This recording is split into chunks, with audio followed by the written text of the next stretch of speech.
রাষ্ট্র ক্ষমতার মালিক বানাই। তারা নামাজ প্রতিষ্ঠা করবে, যাকাত আদায় করবে, সৎ কাজে আদেশ করবে, অসৎ কাজে নিষেধ করবে। রাগ করবেন না, জাতীয় সংসদে এমপিরা যখন শপথ নেয়, শপথ বাক্য পাঠের মাধ্যমে সে আমানতদার হয়। কি হয়? বলে আমি বাংলাদেশের প্রতি অকৃত্রিম বিশ্বাস স্থাপন করছি। আমাদের দেশে রাজনীতি করলে আর কোরআন হাদিসে ঈমান আনতে হয় না, ঈমান আনতে হয় সংবিধানের উপর। নাউজুবিল্লাহ বলবেন না? বলে আমি বাংলাদেশের স্বার্থ রক্ষা করব, দেশ বিরোধী কিছু করব না। এ আমানতদার হয় কি না? এরপরে একটা আমানত রক্ষা করে কথা বলে না। চুরি চামারি দুর্নীতির মাধ্যমে টাকা পাঠায় বিদেশ, বিজাতি এজেন্সির সাথে দেশ বিরোধী চুক্তি করে, দেশের স্বার্থ নষ্ট করে, মাথা বিক্রি করে, স্বার্থ জলাঞ্জলি দেয়। ওয়াইদা হাদ্দাসা কাযাবা, যখন কথা বলে মিথ্যা বলে। তাহলে আমার ভাইয়েরা, খাঁটি মুমিনের চরিত্র হচ্ছে আল্লাহর বিধান যখন সে শুনবে তার মনটা নরম হয়ে যাবে। ওয়াইদা তুলিয়াত আলাইহিম আয়াতুহু যাদাতুহুম ঈমানা, আর তাদের সামনে যখন কোরআনের তেলাওয়াত হয়, কোরআনের আয়াত তাদের ঈমানকে বাড়ায় দেয়। সুবহানাল্লাহ। মুমিনরা কোরআনের আয়াত শুনলে তাদের ঈমান কি হয়? জোরে বলেন, বাড়ে। তারপর আল্লাহ বলেন ওয়া আলা রাব্বিহিম ইয়াতাওয়াক্কালুন, আর খাঁটি মুমিনগণ সর্বাবস্থায় তাওয়াক্কুল করে আল্লাহর উপর। যেই মুমিনের তাওয়াক্কুল নাই তাকে মুমিন বলার কোনো সুযোগ। ভরসা কার উপর করবেন? তাওয়াক্কুল কার উপর হবে? ঈমানদার হবার অন্যতম শর্ত হচ্ছে আল্লাহর উপর পূর্ণ মাত্রায় ভরসা আপনাকে রাখতে হবে। আল্লাহ তাআলা এই কোরআন কারীমে 25 জন পয়গম্বরের ইতিহাস তুলে ধরেছেন, বলেন সুবহানাল্লাহ। কতজন? প্রত্যেক পয়গম্বর আল্লাহর উপর তাওয়াক্কুল করতেন, সেই কথা তিনি কোরআন শরীফে তুলে ধরেছেন। সবচেয়ে বেশি আল্লাহ ফোকাস করেছেন হযরত ইব্রাহিমের কথা। তিনি তার দেশে ছিলেন একা। একা ছিলেন না? কথা বলেন। আপনারা বিপ্লব বিপ্লব বলেন, পৃথিবীতে প্রথম বিপ্লব শিখেছেন ইব্রাহিম আলাইহিস সালাম। যে দেশে তার জন্ম সব ছিল মূর্তি পূজারী, অগ্নি পূজারী, পত্তলিক। একা একজন মানুষ তার বাবা, তার চাচা, তার গোষ্ঠী সকল মানুষকে তাওহীদের দাওয়াত দিলেন। দিচ্ছেন না? গোটা জাতি মূর্তি পূজা করে, তিনি মূর্তির বিরুদ্ধে অবস্থান নিলেন। স্রোতের পক্ষে থাকলে ওইটা বিপ্লবী না, স্রোতের বিপক্ষে সত্যের ঝান্ডা নিয়ে দাঁড়ানোটাই হচ্ছে বিপ্লব। ঠিক কিনা? আপনারা অভ্যুত্থান কি আর বিপ্লব কি পার্থক্য করতে পারেন না। স্রোতের অনুকূলে আপনি যদি চলেন সেটা বিপ্লব নয়, স্রোতের প্রতিকূলে আপনি যদি সত্যের ঝান্ডা হাতে নিতে পারেন ওইটার নাম বিপ্লব। সুবহানাল্লাহ বলেন। হযরত ইব্রাহিম ছিলেন পৃথিবীর প্রথম বিপ্লবী মহানায়ক। তিনি মানুষদেরকে মূর্তি পূজা থেকে বিরত থাকতে বললেন। লোকজন গেল ক্ষেপে। তিনি বিপ্লব শুরু করলেন কেমনে? তিনি বললেন তাল্লাহি লা আকিদান্না আসনামাকুম বাদা আন তুওয়াল্লু মুদবিরিন। আল্লাহর কসম, তোমরা তোমাদের মূর্তিগুলো রেখে পেছনের দিকে গেলেই আমি এই মূর্তিগুলোর ব্যাপারে চূড়ান্ত সিদ্ধান্ত গ্রহণ করব।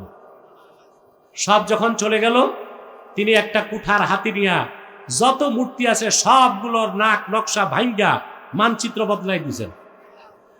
এর নাম বিপ্লব। এর নাম কি? জোরে বলেন।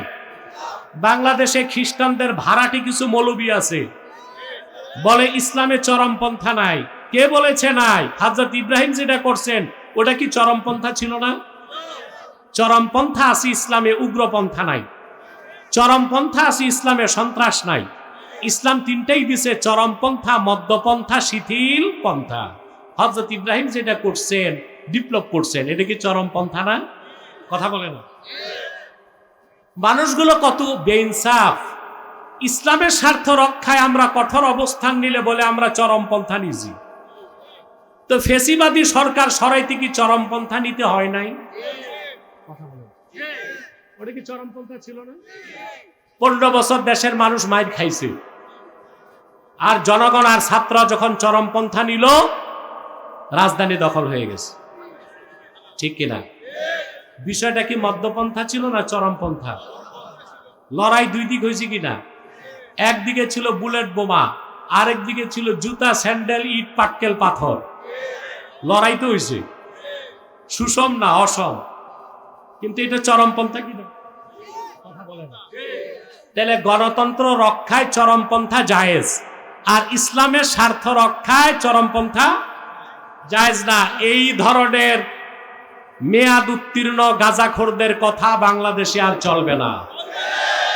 ইসলামে তিনটাই আছে: চরমপন্থা, মধ্যপন্থা, শিথিল পন্থা। শিরক আর কুফরের বিরুদ্ধে ইসলাম শিক্ষা দিয়েছে চরমপন্থা। ইসলাম মানার ক্ষেত্রে ইসলাম দিয়েছে মধ্যপন্থা, আর বেদিনের কাছে দিনের দাওয়াত দিতে ইসলাম দিয়েছে শিথিল পন্থা।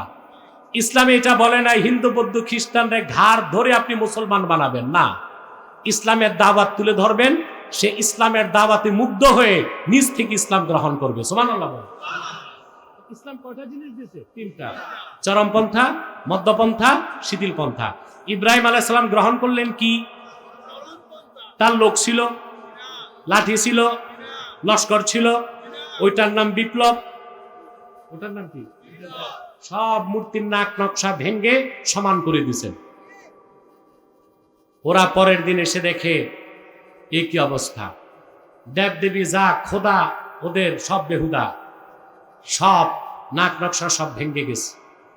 তারপর আপনারা জানেন, আমার ঘটনা বলার উদ্দেশ্য না, আল্লাহর পয়গম্বররা আল্লাহর উপর কিরকম তাওয়াক্কুল রাখতেন সেটা আল্লাহ শিক্ষা দিয়েছেন।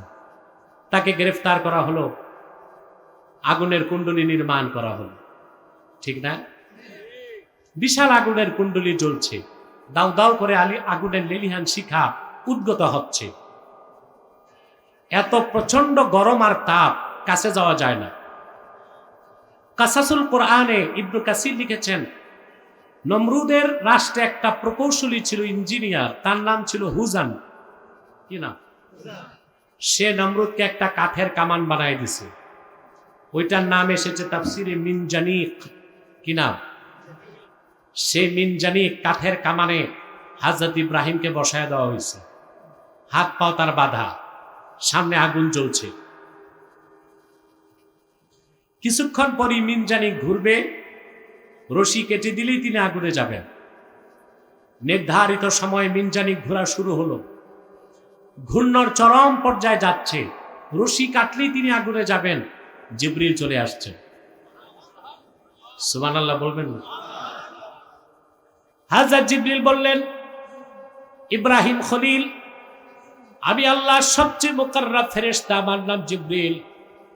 কিছুক্ষণ পর তোমাকে আগুনের মধ্যে নিক্ষেপ করা হবে। আলাকা হাজাতুন ইয়া ইব্রাহিম। ইব্রাহিম, আমার 600 পাখা আছে, একবার ঝাপটা দিলে সমস্ত আগুনের কুণ্ডলী মাটির সাথে মিশে যাবে। যদি কোনো প্রয়োজন থাকে আমার কাছে বলো। হযরত ইব্রাহিম পাল্টা জবাব দিলেন, আমার প্রয়োজন আছে। হাজাতুন ইলাইকা আও ইলাল্লাহ। সেই প্রয়োজনটা কি তোমার কাছে চাইবো না আল্লাহর কাছে? আল্লাহু আকবার বলেন। এর নাম তাওয়াক্কুল।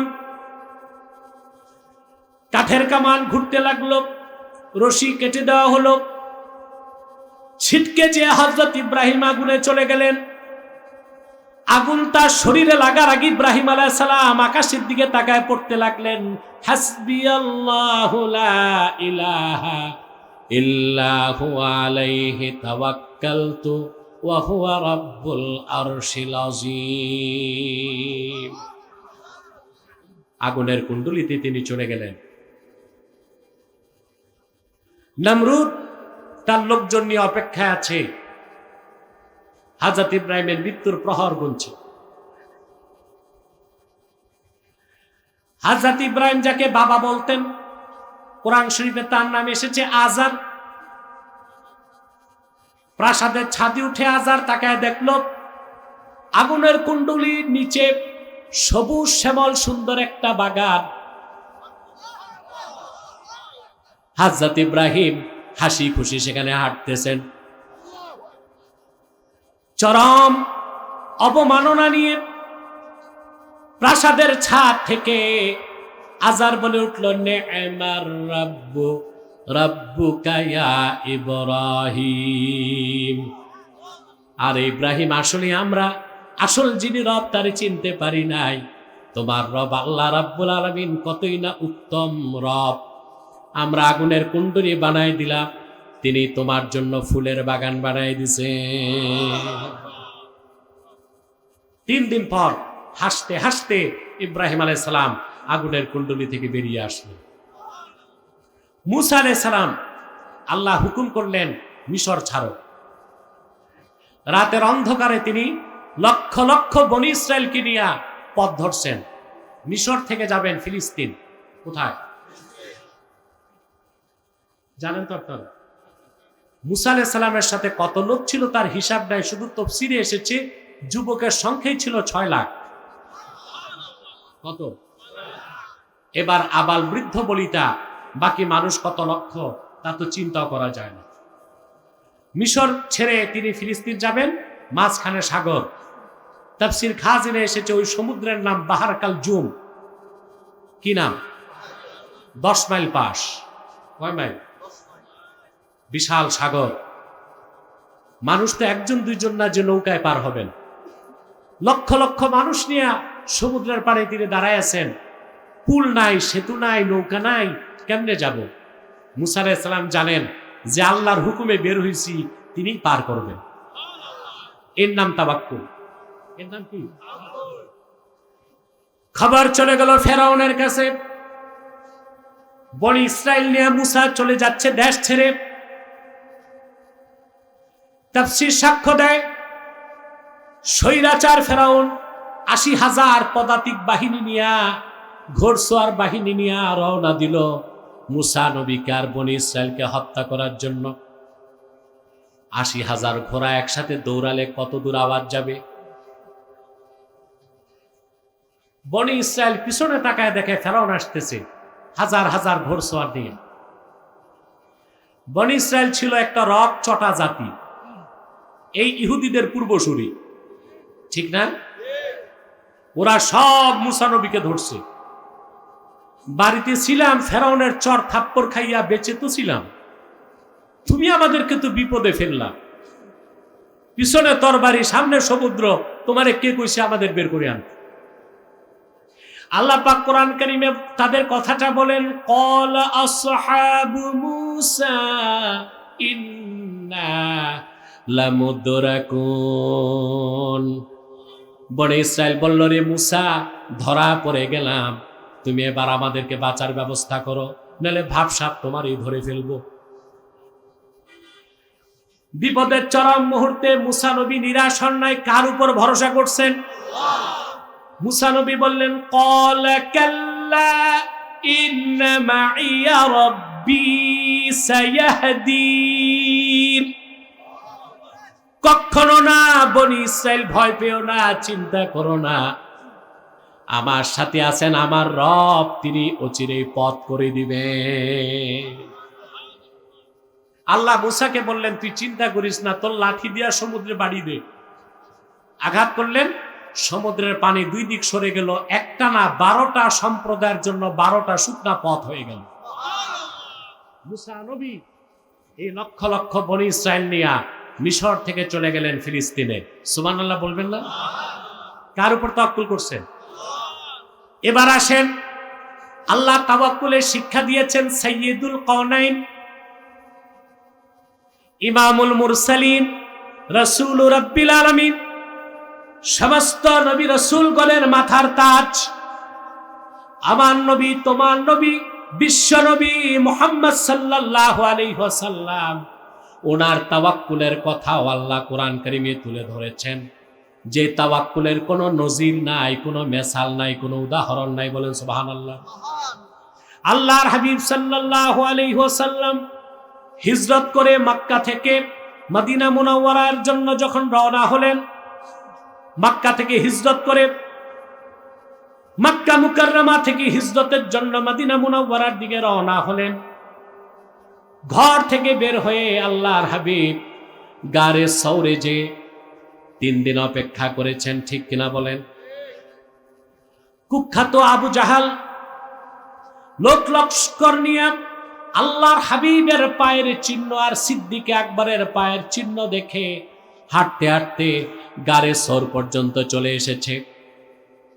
সিদ্দিক আকবর বর্ণনা করেন, কাফেরেরা আসার আগে দেখলাম গারে সৌরের গুহার পাশে আল্লাহর হুকুম একটা বাবলা গাছ হয়ে গেছে। মাকড়সা এসে জাল পেতে দিল, কবুতর এসে ডিম পেড়ে দিল। আবু জাহেল আর তার লোকজন চলে এসেছে। আল্লাহর হাবিব সাল্লাল্লাহু আলাইহি সাল্লাম আমার উরুর উপর মাথা মুবারক রেখে আরাম করছেন। সিদ্দিক আকবর বলেন, হঠাৎ শুনতে পেলাম গুহার উপর মাথার উপর কাফেরদের গুঞ্জন শোনা যায়। আবু জাহেলের আওয়াজ পেলাম, ভালো করে তাকায় দেখলাম কাফেরেরা গুহার মুখের চারপাশে দাঁড়ায় আছে, হাতে তাদের তরবারি সূর্যের আলোতে চকচক করছে। পদচিহ্ন বিশারদ আবু জাহেলকে বলল, কাবার মালিকের কসম রে আবু জাহেল, মুহাম্মদ সাল্লাল্লাহু আলাইহি ওয়াসাল্লাম এবং ওনার সঙ্গী আবু বকর সিদ্দিক এই গারে সৌরে আছে, কোনো সন্দেহ নাই। আবু জাহেল বলল, তোমার কি মাথা খারাপ? যদি গারে সৌরে মুহাম্মদ সাল্লাল্লাহু আলাইহি সাল্লাম প্রবেশ করতেন তাহলে কবুতরের ডিমটা তো ভেঙে যেত, মাকড়সার জাল তো নষ্ট হতো, বাবলা গাছের ঝাপড়াটা নষ্ট হতো। সিদ্দিক আকবর বলেন, আমার চোখ থেকে অজর ধারায় পানি ঝরছে। আল্লাহর হাবিব আমাকে বললেন, ইয়া আবা বকর লিমা তাবকি, রে আবু বকর তুমি কান্না করছো কেন?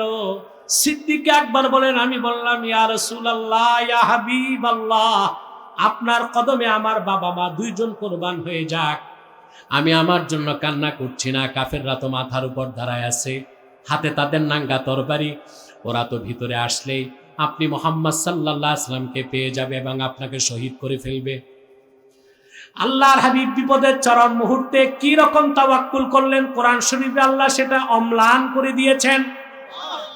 আল্লাহর হাবিব সিদ্দিক আকবরকে বললেন, চিন্তা করো না, ওয়া ইয ইয়াকুলু লিসাহিবিহি লা তাহজান ইন্নাল্লাহা মা'ানা। আল্লাহু আকবার। আল্লাহ স্মরণ করায় দিলেন মুহাম্মদ সাল্লাল্লাহু আলাইহি ওয়াসাল্লাম, আল্লাহর হাবিব মুহাম্মদ সাল্লাল্লাহু আলাইহি ওয়াসাল্লামের তাওয়াক্কুলের কথা আল্লাহ প্রমাণ। আল্লাহর হাবিব মুহাম্মদ সাল্লাল্লাহু আলাইহি ওয়াসাল্লাম বিপদের চরম মুহূর্তে আল্লাহর উপর ভরসা রেখে যে কথাটা বলেছিলেন, কোরআন শরীফে আল্লাহ সেটা নাজিল করে দিয়েছেন। মুহাম্মদ সাল্লাল্লাহু আলাইহি ওয়াসাল্লাম ওনার সঙ্গে আবু বকরকে বললেন, লা তাহজান, চিন্তা করো না, ইন্নাল্লাহা মা'ানা, আমাদের সাথে আল্লাহ আছেন। আল্লামা কাজী বাইজাবি রাসূলুল্লাহ সাল্লাল্লাহু আলাইহি ওয়াসাল্লামের তাওয়াক্কুলের ব্যাখ্যা করতে যেয়ে বলেন, মুসা নবী বিপদের চরম মুহূর্তে বলেছিলেন, ইন্না মাইয়া রব্বি, আমার সাথে আমার রব। কিন্তু রাসূলুল্লাহ বলেছেন, ইন্নাল্লাহা মা'ানা, আল্লাহ আছেন আমাদের সাথে। দুই কথার পার্থক্য কি? সুবহানাল্লাহ। ব্যাখ্যা করতে যে কাজী বাইজাবি লেখেন, মুসা নবী বিপদের চরম মুহূর্তে আল্লাহর কথা স্মরণ করার আগে নিজের কথা স্মরণ করছেন, সেই জন্য বলেছেন, ইন্না মাইয়া রব্বি, আমার সাথে আছেন আমার রব। কিন্তু সাইয়্যিদুল মুতাওয়াক্কিলিন, সুবহানাল্লাহ, সকল তাওয়াক্কুলকারীদের মহান নেতা আমার নূর নবী মুহাম্মদ সাল্লাল্লাহু আলাইহি ওয়াসাল্লাম বিপদের চরম মুহূর্তে আল্লাহর উপর তাওয়াক্কুল করার সময় নিজের কথা পরে মনে করেছেন, আল্লাহরে আগে স্মরণ করেছেন। সেজন্য রাসূলুল্লাহ বলেছেন, ইন্নাল্লাহা মা'ানা, আমাদের সাথে আছেন আল্লাহ। সুবহানাল্লাহ। তাওয়াক্কুল করবে কার উপর? সর্বাবস্থায় কার উপর তাওয়াক্কুল করবেন? ওয়া আলা রাব্বিহিম ইয়াতাওয়াক্কালুন, খাঁটি মুমিনগণ সর্বদাই তাওয়াক্কুল করে কার উপর? আল্লাহর হাবিব মুহাম্মদ সাল্লাল্লাহু আলাইহি ওয়াসাল্লাম কিভাবে আল্লাহর উপর তাওয়াক্কুল করেছেন?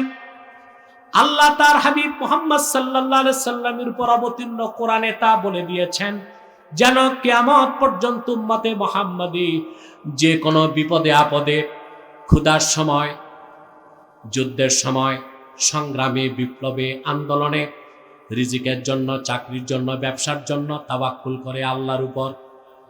আপনারা কি তাওয়াক্কুল করেন আল্লাহর উপর? কথা বলে না। রাসূলুল্লাহ সাহাবায়ে কেরামকে কি তাওয়াক্কুল শিক্ষা দিয়েছেন হাদিস খুলে দেখেন।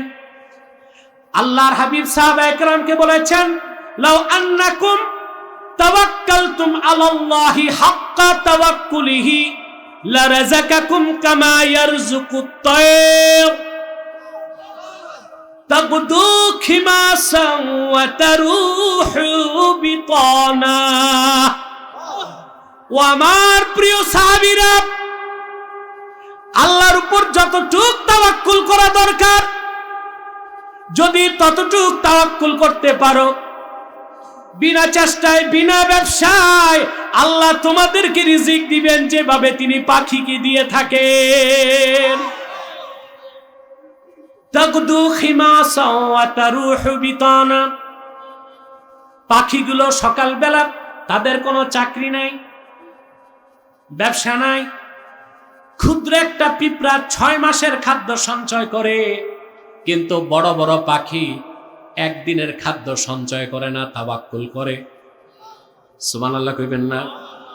পাখিগুলো সকালবেলা খালি পেট বেরিয়ে যায়, সন্ধ্যার সময় কিচির মিচির করে বাড়ি আসে, আল্লাহ তাদের পেট ভরায় দেয়।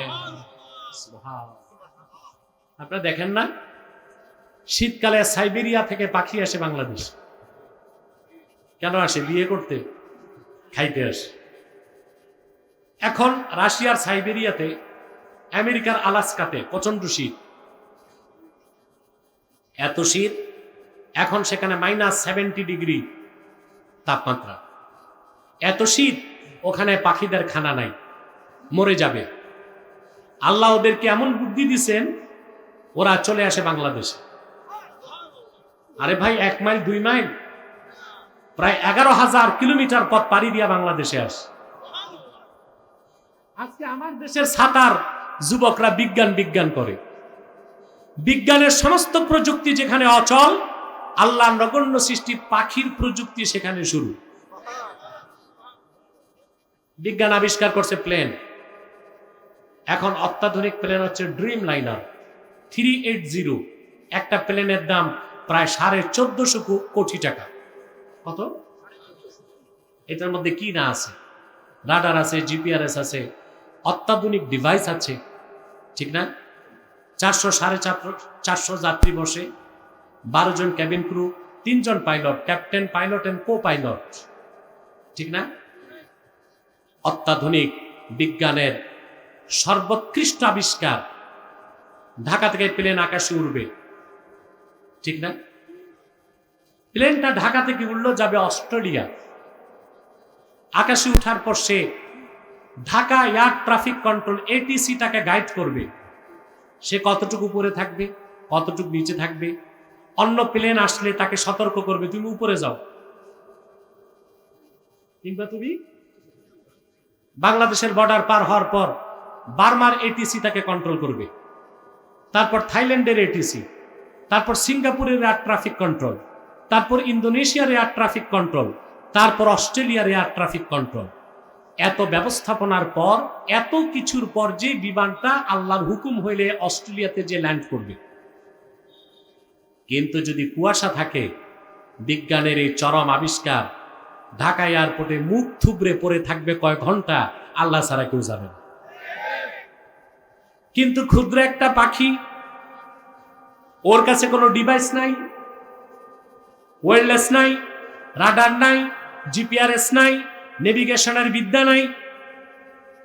কি ঝড়, কি তুফান, কি কুয়াশা, 10 থেকে 11,000 কিলোমিটার পথ পাড়ি দিয়ে বাংলাদেশে এসে পেট ভরে 2-3 মাস মাছ খেয়ে মনের সুখে আবার দেশে ফিরে যায়। রিজিক কে দেন? পাখিগুলো সকালবেলা বের হয়, পেট ভরে খেয়ে আসে, বাড়ির জন্য কিছু আনে? কিন্তু একটা পিঁপড়াও তো 6 মাসের খাদ্য জমা রাখে। এই জন্য হাদিসে বলা হয়েছে আল্লাহর উপর তাওয়াক্কুল যদি করতে পারো, আল্লাহ পাখিকে যেভাবে রিজিক দেন ওইভাবে তোমাদেরকে বসায় বসায় রিজিক দিবেন। বলেন সুবহানাল্লাহ। তাওয়াক্কুল করবেন আল্লাহর উপর? জোরে বলেন করবেন? তাহলে বিপদে আপদে কাকে ডাকবেন? আমাদেরকে আল্লাহ যেন খাঁটি মুমিন হিসেবে কবুল করেন। বলুন আল্লাহুম্মা আমিন, বলুন আল্লাহুম্মা আমিন। সাদাকাল্লাহুল আযীম ওয়া সাদাকা রাসূলুহুন নবিয়ুল কারীম ওয়া নাহনু আলা যালিকা মিনাশ শাহিদিন ওয়াশ শাকিরিন। আলহামদুলিল্লাহি রাব্বিল আলামিন।